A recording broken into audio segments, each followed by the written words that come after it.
Hello guys! Kumusta po kayo?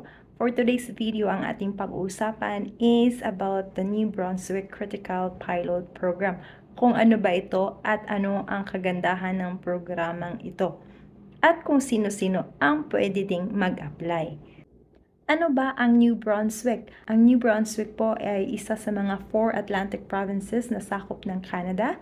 Ito po ay tinatawag na Atlantic provinces since kaharap po sila ng Atlantic Ocean. Anyway, let's go na pag-usapan natin ang New Brunswick Critical Pilot Program. Kung ano nga ba ito. To give you an overview, what is the New Brunswick Critical Pilot Program? Ito po ay immigration program by the government of the New Brunswick, province of New Brunswick, together with the federal government or the national government. Ito po ay nilunsad nila last November 7 pa po, 2022. And since this is only a pilot program, and this is only a 5-year program. So, maglalas lang po ito until 5 years. Siguro kung i-extend nila ito. But for now, this is only a 5-year program. Inilunsad nila ang programang ito para masolusyonan ang shortages ng mga laborers sa mga industriyang ito gaya ng farming, forestry, fishery, manufacturing, and then food productions and more. Also, with this program by the New Brunswick together with the federal government or the national government of Canada, may 6 participating companies lang po as of now ang meron sila. Pwede nyong doon kayo maghanap ng work available. I-search nyo lang po itong mga companies na to. Ito po yung 6 na companies or employers na participating with this program po. Una is yung Cook Aquaculture Incorporation. Second is Group Savoy Incorporation. Third one is Group Wesco. Fourth is Imperial Manufacturing. Then, itong isa is J.T. Irving Limited. Last one is McCain Foods. So, bakit ito ang pinili ng government of New Brunswick na mag-participate? Kasi po ito ay mga malalaking companies talaga ito. Kung gusto nyo mag-apply ng trabaho, punta lang kayo sa kanilang website ng mga companies na ito or kaya punta kayo sa job bank, hanapin nyo lang or piliin nyo yung place or yung province, click nyo yung New Brunswick, baka makakita kayo ng mga hiring na galing sa mga companies na ito. One of the perks of this pilot program is settlement services nila na ibibigay sa iyo na once ikaw ay ma-hire. Una po is may accommodation na po. Hindi ka na po problema kung saan ka titira kasi sila na po ang bahala dyan. Second, transportation din po. Hindi ka na problema kung anong sasakyan mo or paano ka pupunta sa trabaho mo. Third is language training for 200 hours. Since sa Canada, may dalawa po silang languages or yung official languages nila, ang French at English. Another is yung job training. Ititrain ka po nila bago ka sasabak talaga sa trabaho mo para po hindi din kayo mangangapa kung anong magiging responsibility nyo sa trabaho. Ang kagandahan din po is pwede mo ding dalhin yung pamilya mo dito kung ikaw po ay may anak or asawa na, dependent children mo, yung spouse mo din.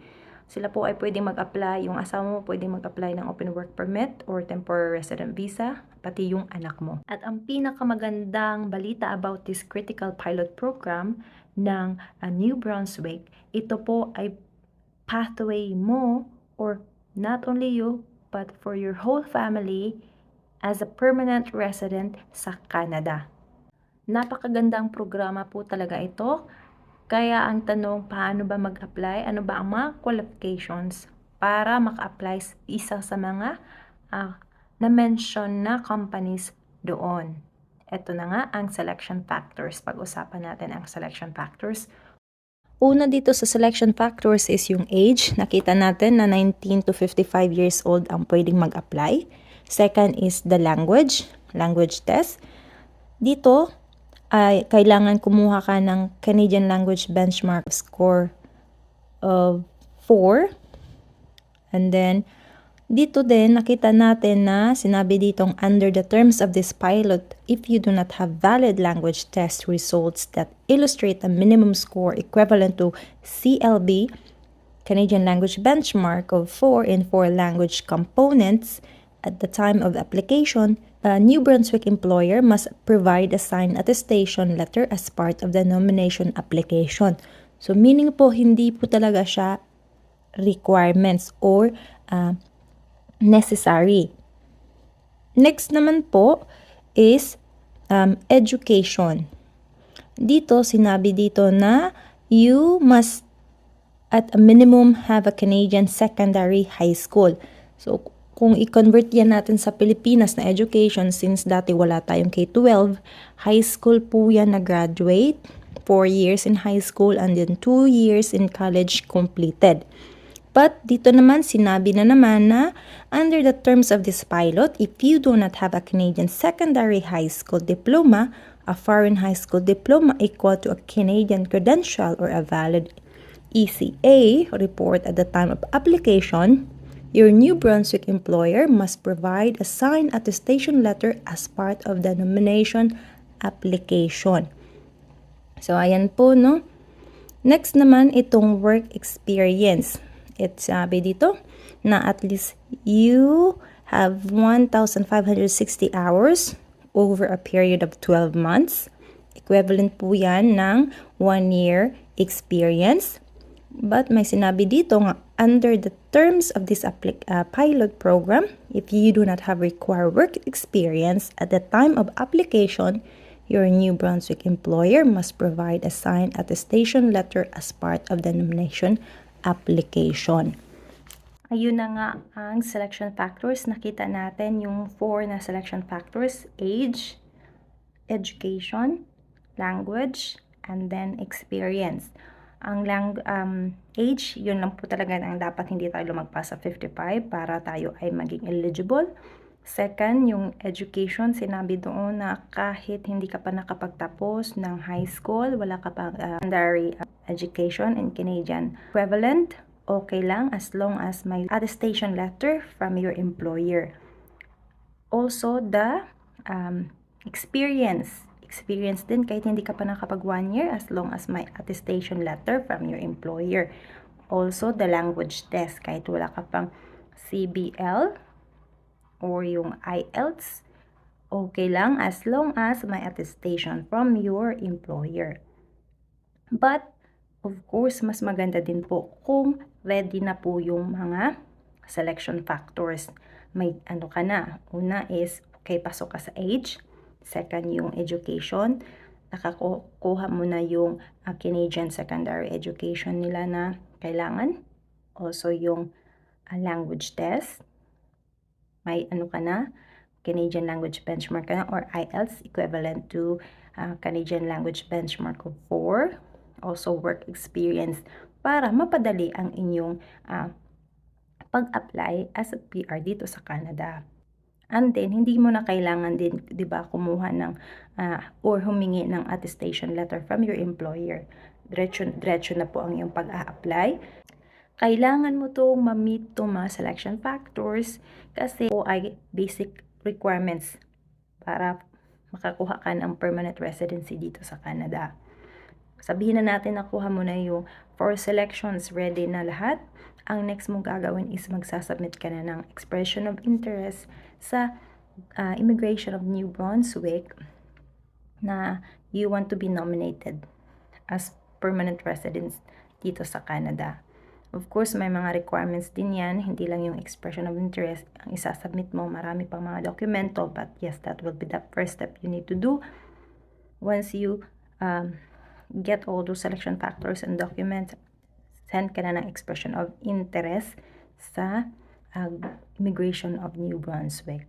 The next thing, after you submit the expression of interest sa Immigration of New Brunswick, ang next na yan is makaka-receive ka na ng invitation to apply. After mo maka-receive ng invitation to apply, ang gagawin mo next is i-gather lahat ng mga importanteng documents or hinihinging mga documents na kailangan mong isubmit because you only have 45 days to submit it at isasubmit mo doon sa Government of New Brunswick. Pag hindi mo yun makuha sa 45 days, hindi mo masubmit, ang ITA nyo po is mawawalang visa po siya. It means magbabalik ka naman sa square one.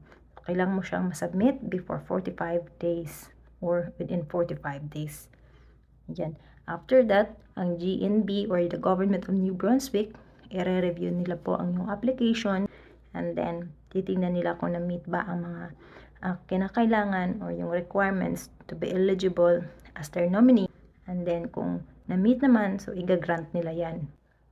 If halimbawa positive po ang inyong application, grinant po ng Government of New Brunswick, ikaw po ay pinili nila as their nominee, ikaw po magpo-proceed na sa IRCC for your PR application, yung permanent residency sa Canada. Doon ka na po mag-a-apply sa IRCC. I will link down below the New Brunswick Critical Pilot Program Guide. Lilink ko yung website para basahin nyo din kung anong mga steps doon. And then yun yung processing niya. I think that's it for today. Na-share ko na ang New Brunswick Critical Pilot Program. Sana ay may natutunan kayo sa videong ito. And if you like this video, please give it a thumbs up. And then if hindi ka pa nakasubscribe, baka naman, subscribe ka na din. Also, hit the notification bell para kayo ay ma-notify kung may bagong upload sa ating buhay-buhay dito sa Canada, especially mga job opportunities dito. That's it for today, guys. Thank you for watching and see you for the next video.